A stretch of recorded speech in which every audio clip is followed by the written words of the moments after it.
दिनों में शिव प्रसाद चल बसे। धर्मपुर की हवाओं में जैसे सन्नाटा छा गया। धर्मपुर गांव का सबसे बड़ा नाम था शिव प्रसाद। लंबा कद, गोरा रंग, भारी आवाज और सबसे बड़ी बात उसकी इज्जत। उसके 2 बेटे थे, बड़ा रघुवीर और छोटा रामदयाल। लोग कहते थे कि दोनों भाइयों में ऐसा प्रेम है जैसे एक आत्मा 2 शरीर में समा गई हो। खेतों से लेकर घर तक, खाना हो या काम, दोनों साथ रहते थे। गांव वाले उन्हें देखकर कहते थे कि देखो, राम और लक्ष्मण फिर से जन्म ले लिए हैं। भैया, आज बैल भी थक गए लगते हैं, बार बार रुक जा रहे हैं। अरे बैल नहीं, तू थक गया है। चल थोड़ा और कर ले, फिर आराम करेंगे। आज तो भूख भी ज्यादा लग रही है। चलो जल्दी खत्म करें। माँ ने खिचड़ी बनाई है, तेरे लिए घी भी डलवाया है मैंने। तू 3 बार खूब मेहनत करता है, ताकत तो चाहिए ना। शाम होते ही दोनों भाई घर लौटते हैं। एक ही थाली में खाना खाते, एक साथ हंसते, रोते और सोते। किसी ने अगर गलती से भी पूछ लिया कि तुम दोनों में से बड़ा कौन है, तो दोनों हंसकर कहते कि हम तो बराबर हैं। बेटा, ये खेत, ये कुआं, ये मकान सब मिट्टी के हैं। असली चीज है तुम्हारा आपस का प्यार। याद रखना, जमीन बांटना तो चल जाएगा, लेकिन दिल मत बांटना।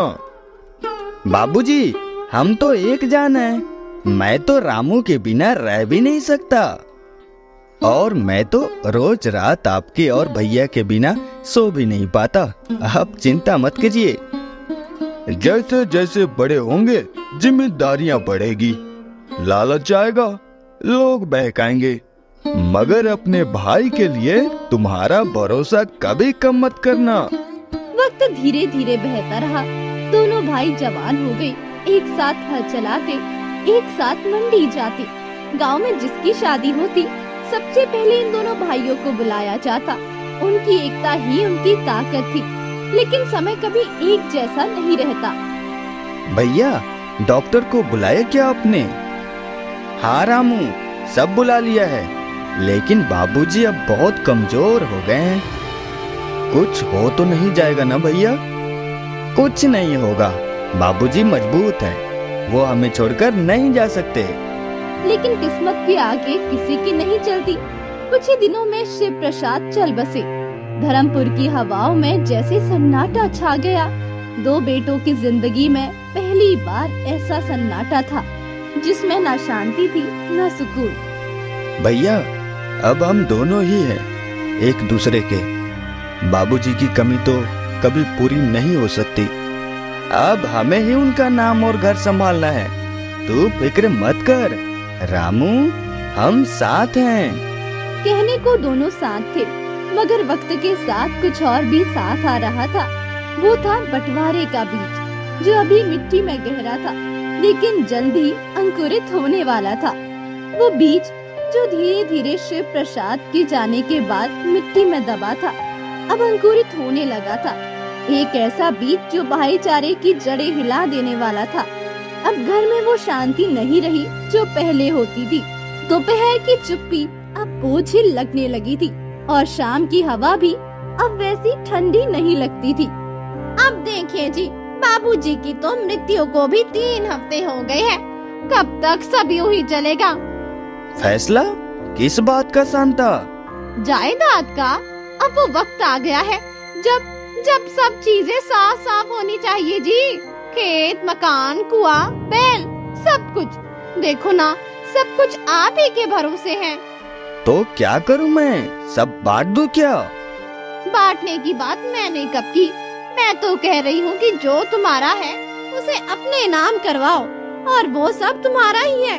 तुमने ही तो बाबूजी के साथ दिन रात खटकर ये सब संभाला है। रामदयाल मानेगा क्या? उसे कौन पूछता है? वो तो बस चुपचाप रहकर जीने वाला लड़का है। जब पंचायत बुलाओगे और कागज दिखाओगे, तब क्या करेगा वो? और कागज जो अलमारी में है, उन्हें निकालिए। तू तो बड़ी दूर तक सोच रही है शांता। सोचना ही पड़ेगा। अब बच्चे बड़े जो हो रहे हैं, उनकी भी जिम्मेदारी है। ये सब अगर अभी नहीं किया तो बाद में पछताएंगे जी। शांता की बातों ने रघुवीर के मन में दबे लालच को हवा दे दी। अगले दिन जब रामदयाल खेत से लौट कर आया तो रघुवीर ने पहली बार कुछ अलग अंदाज में बातें की। बैठ रामू, तुझसे कुछ बात करनी है। अब बाबूजी नहीं रहे, घर, खेत, मकान सब संभालना है और मैं ये सोच रहा हूँ कि अब सब कुछ साफ साफ बांट लिया जाए। बंटवारा भैया? हाँ, अब जिम्मेदारियां अलग होनी चाहिए। तू छोटा है, तुझे भी तो खुद का हिस्सा चाहिए ना। भैया, आपने जो कहा वही ठीक है, मुझे कुछ नहीं चाहिए, जो समझ आए वो करिए।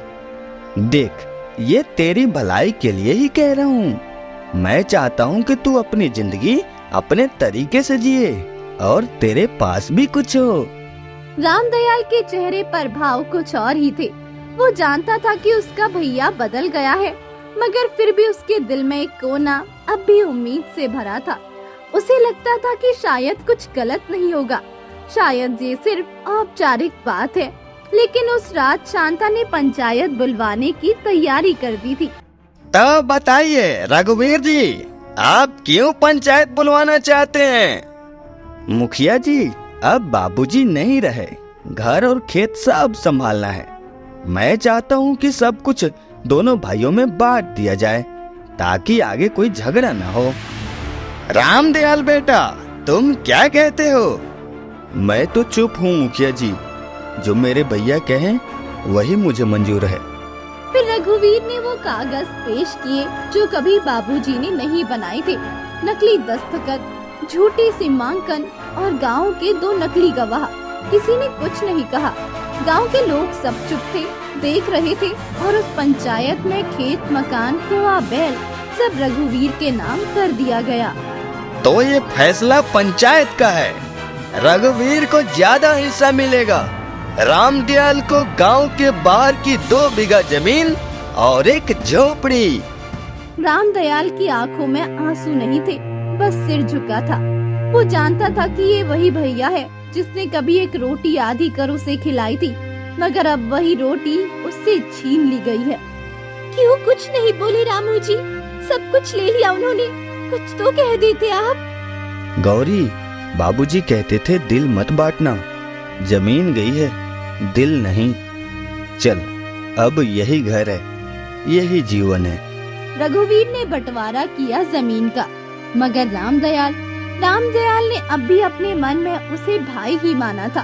अब कहानी की धारा वहाँ मुड़ने वाली थी जहाँ मेहनत और ईमानदार की असली परख होती है। गांव की वो दोपहर अब तक सबके जहन में बसी थी। एक भाई ने अपने ही भाई से सब कुछ छीन लिया था और दूसरा भाई कुछ बोले बिना सिर झुकाकर वो झोपड़ी ले आया था, जिसे लोग कबाड़ी का कोना कहते थे।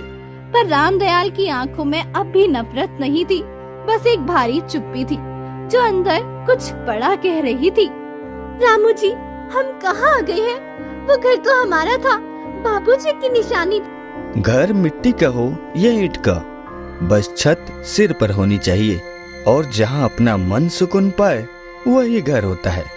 पर गांव वाले क्या सोचेंगे? कोई नहीं बोला उस दिन, सब चुपचाप तमाशा देख रहे थे।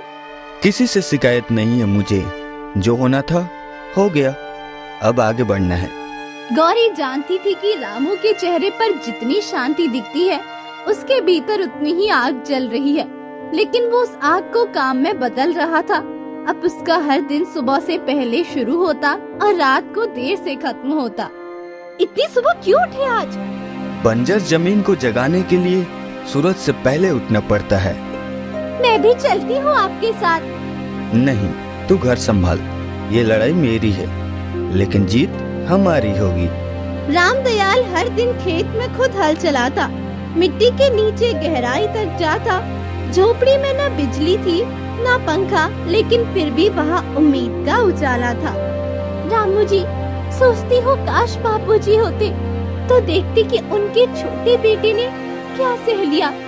बाबूजी यही कहते थे ना, मेहनत का फल जरूर मिलता है। मैं बस उसी दिन का इंतजार कर रहा हूँ। अब तो आपको देखकर लोग भी इज्जत से बात करने लगे हैं। पहले जो मुंह फेर लेते थे अब सलाम करते हैं। मेहनत आदमी को छोटा नहीं रहने देती गौरी। वक्त लेती है पर बदलती सब कुछ है।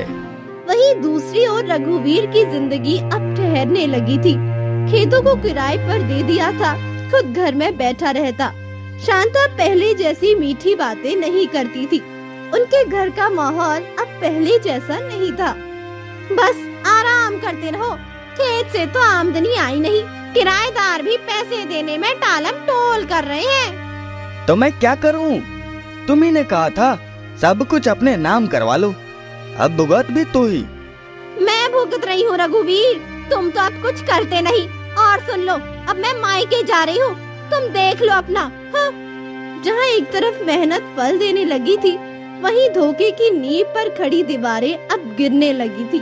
और ये गिरना अभी बस शुरू ही हुआ था। रामदयाल की आंखों में अब भी वही सपना था जो उसने 2 बीघा जमीन को देखकर देखा था। खेत में बीज दबा दिए गए थे, अब सिर्फ पसीने से सींचने का वक्त था। आपके माथे का पसीना देखती हूँ तो डर लगता है रामू जी।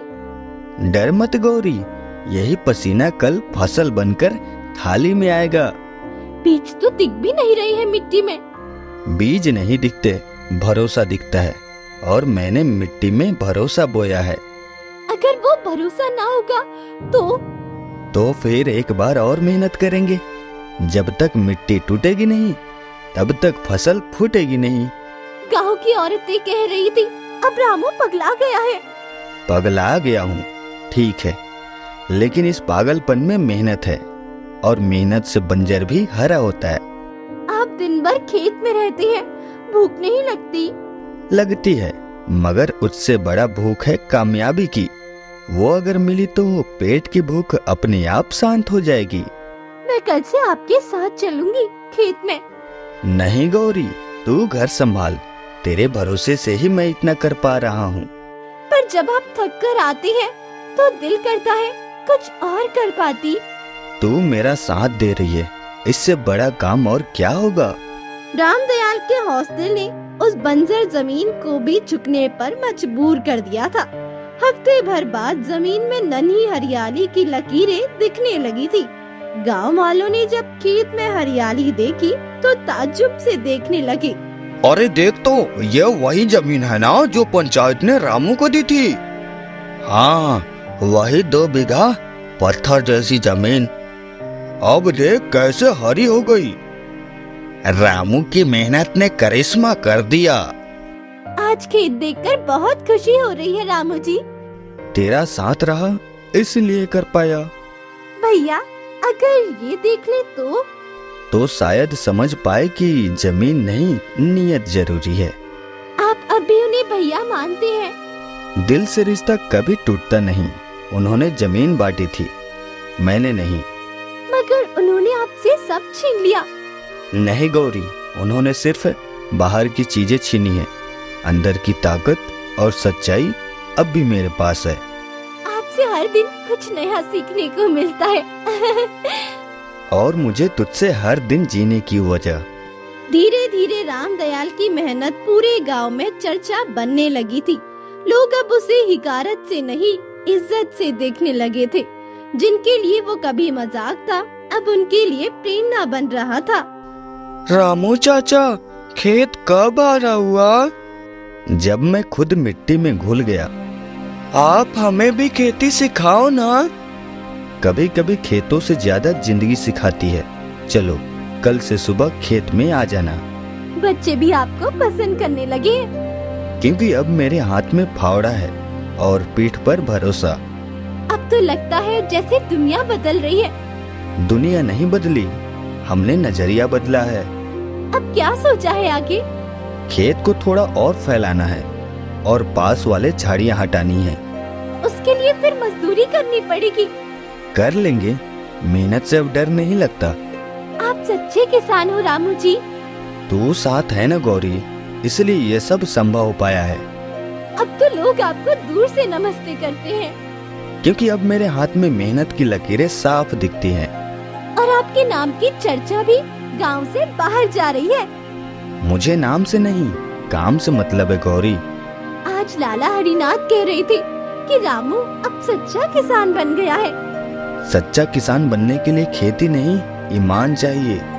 आपके जैसे लोग कम ही होते हैं। जिसके पास खोने को कुछ नहीं होता वो सबसे अमीर होता है। आज के लोग आपके खेत की मिट्टी मांगते हैं अपने खेत के लिए। अरे मिट्टी तो सबके पास है, फर्क है सोच का। अब तो लगता है जैसे सब बदल गया है। अभी बहुत कुछ बदलना बाकी है गौरी। उधर रघुवीर के घर में अब सन्नाटा था। शांता छोड़कर जा चुकी थी। किराएदार खेत खराब करके भाग गए थे। मकान की छत टपकने लगी थी और पेट भरने को कुछ भी नहीं था। सब कुछ था मेरे पास, खेत, मकान, बैल, फिर भी चैन नहीं मिला। तूने जो छीना वो टिकता नहीं, जो पाया वो खो गया। अब तो रामू के पास भी मुंह नहीं दिखा सकता। उसी के पास जा जो तुझसे सब कुछ हार कर भी तुझे भाई मानता रहा। क्या वो अब भी मुझे अपनाएगा? जाकर देख ले, अगर अभी देर ना हुई हो। उधर गांव में मंत्री जी के आने की खबर फैल चुकी थी। राजा वीरेंद्र देव खुद राज्य के सबसे मेहनती किसान को सम्मानित करने वाले थे। सुनिए ना, पटवारी आया था। उसने बताया कि मंत्री जी 2 दिन में गांव आ रहे हैं। क्यों आ रहे हैं? राजा साहब ने आदेश दिया है। राज्य का सबसे मेहनती किसान अब हर साल सम्मानित होगा। तो उसमें मेरा क्या? पटवारी ने कहा तुम्हारा नाम भेजा गया है। किसने भेजा? गांव वालों ने मिलकर भेजा है जी। मैंने तो कुछ किया ही नहीं। आपने वो किया जो बाकी कोई नहीं कर पाया। बंजर जमीन को लहलहाता खेत जो बना दिया। मुझे इनाम नहीं चाहिए, बस खेत चलता रहे। पर इज्जत का इनाम कभी ठुकराना नहीं चाहिए। अगर राजा बुलाएंगे तो जाऊंगा, पर पहले खेत देखूंगा, फिर मंत्री। और वो कह रहे थे राजा जी खुद मिलने बुला सकते हैं। फिर तो और मेहनत करनी पड़ेगी। अब क्या करोगे? पास के खेत की झाड़ियाँ काटनी है। सोचा उस जमीन को भी जगा दूं। रात हो गई है, कल करना। नहीं गौरी, ये वही रात है जब सब हंसते थे। आज मैं चुपचाप अपना जवाब दे रहा हूँ। आपका जवाब सबसे ऊंचा है। क्योंकि तेरे भरोसे पर टिका है। अब लग रहा है जो छीना गया था ना, उससे अच्छा मिल रहा है। मुझे जमीन से मोह नहीं, मेहनत से है। मुझे आपसे है। और मुझे तेरे साथ से। अब गांव की हर आंख राम दयाल की ओर थी। सम्मान आने वाला था, पर असली जीत पहले ही हो चुकी थी। मेहनत की, सच्चाई की और टूटे दिल के जुड़ने की। रामू जी देखिए ना, मंत्री जी की गाड़ी आ गई है। ठीक है, खेत में पानी दे दूं, फिर मिलते हैं। अरे अब खेत बाद में देख लीजिएगा रामू जी, पहले चलिए तो। तेरे कहने पर ही चल रहा हूँ, वरना मेरा असली सम्मान खेत में ही है। आपका सम्मान अब पूरे राज्य में हो रहा है। खुद राजा जी का संदेश जो आया है।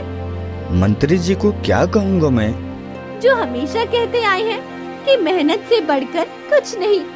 गांव के चौपाल पर मंच सजा हुआ था। चारों ओर सैकड़ों लोग इकट्ठा थे।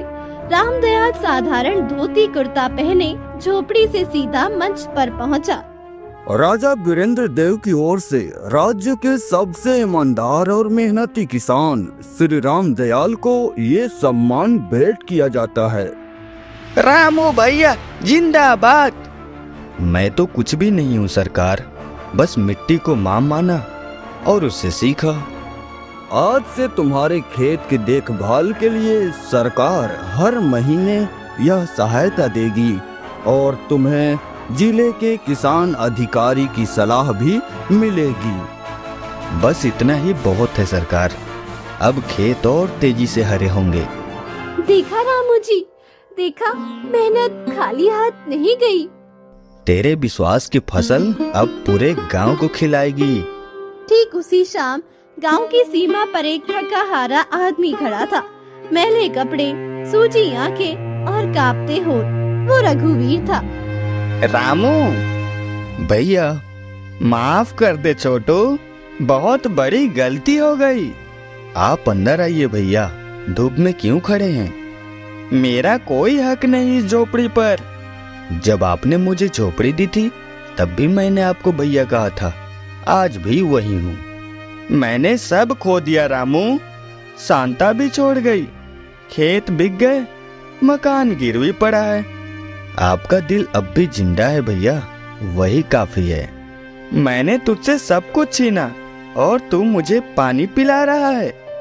आपने जमीन बांटी थी भैया, पर मैंने रिश्ता नहीं बांटा। भैया आप अंदर आइए, खाना बन चुका है। मैं लायक नहीं हूँ।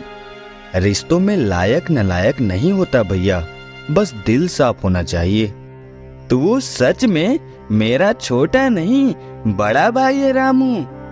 अब सब छोड़िए भैया, चलिए अंदर, एक कोना अब भी खाली है। जिस झोपड़ी से बंटवारे की कहानी शुरू हुई थी, वही अब फिर एक घर बसने जा रहा था, जहाँ मेहनत, माफी और मोहब्बत तीनों की जगह थी। भैया अब खेत साथ चलेंगे। रामू अब तू ही मालिक है, मैं तो बस तेरे साथ चल रहा हूँ। मालिक तो मिट्टी है भैया, हम दोनों तो बस उसके बेटे हैं।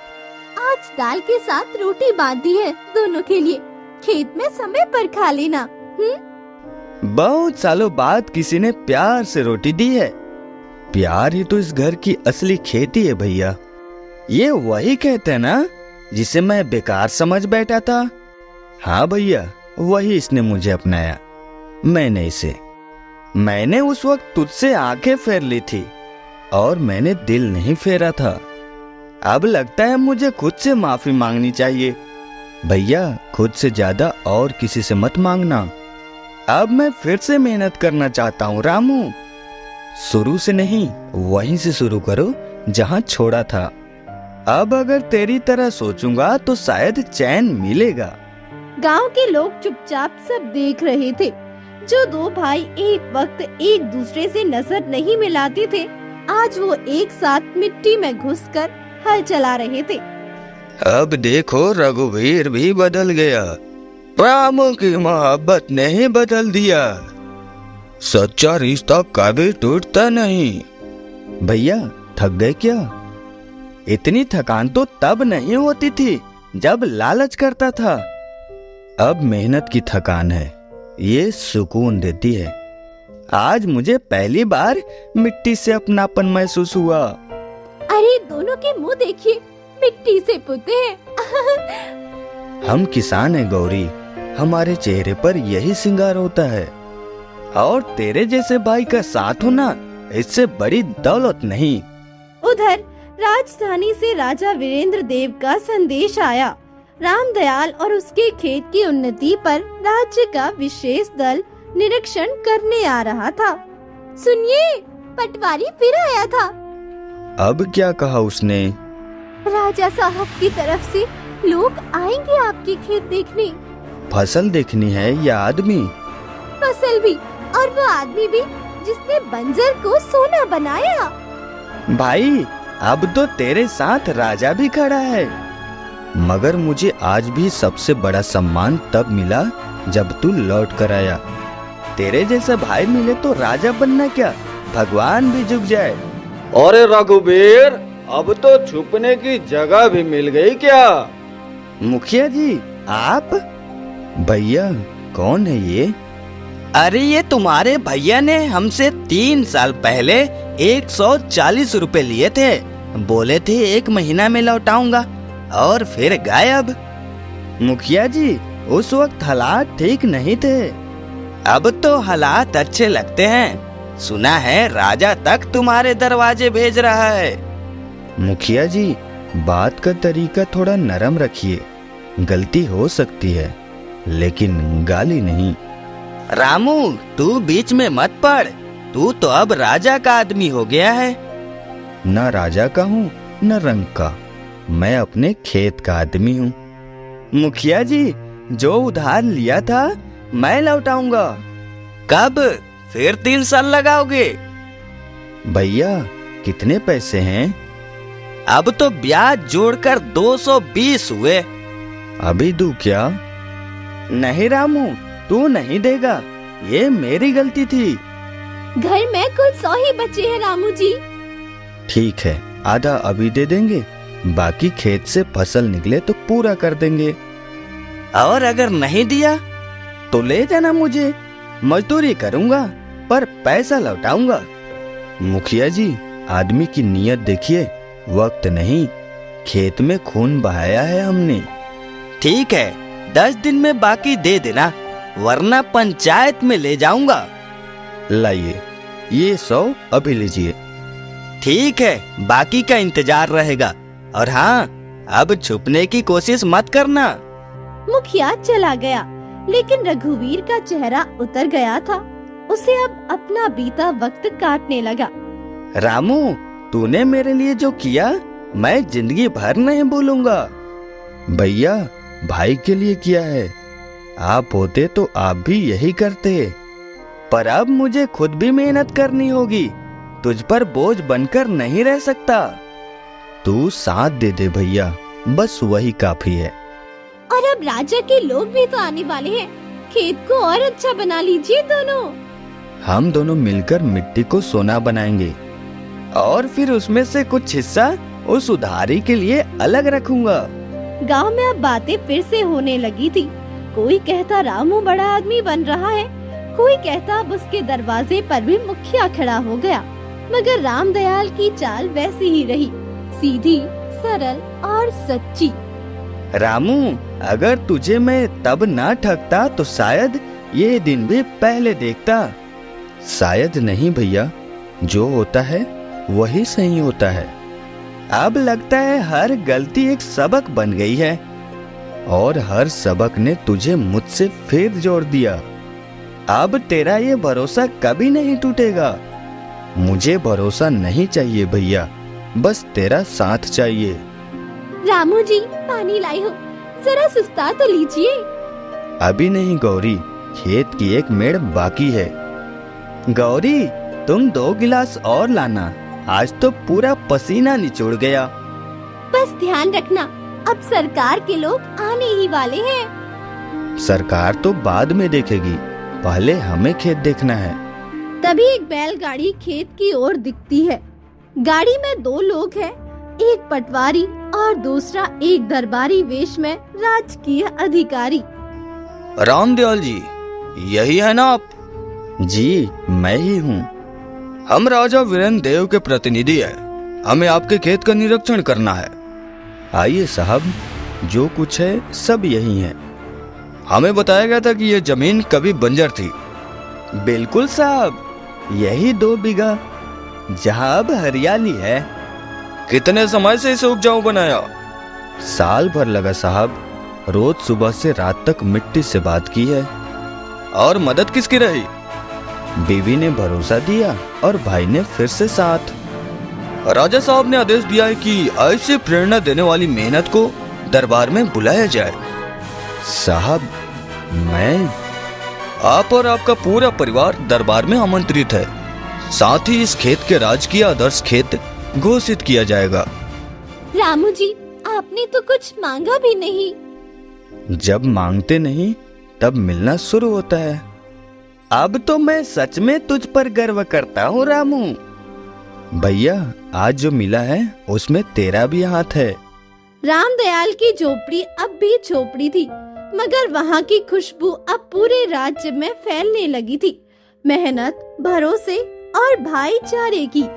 राजा जी, रामदयाल अपने परिवार के साथ पधारे हैं, उन्हें आदर सहित भीतर लाया जाए।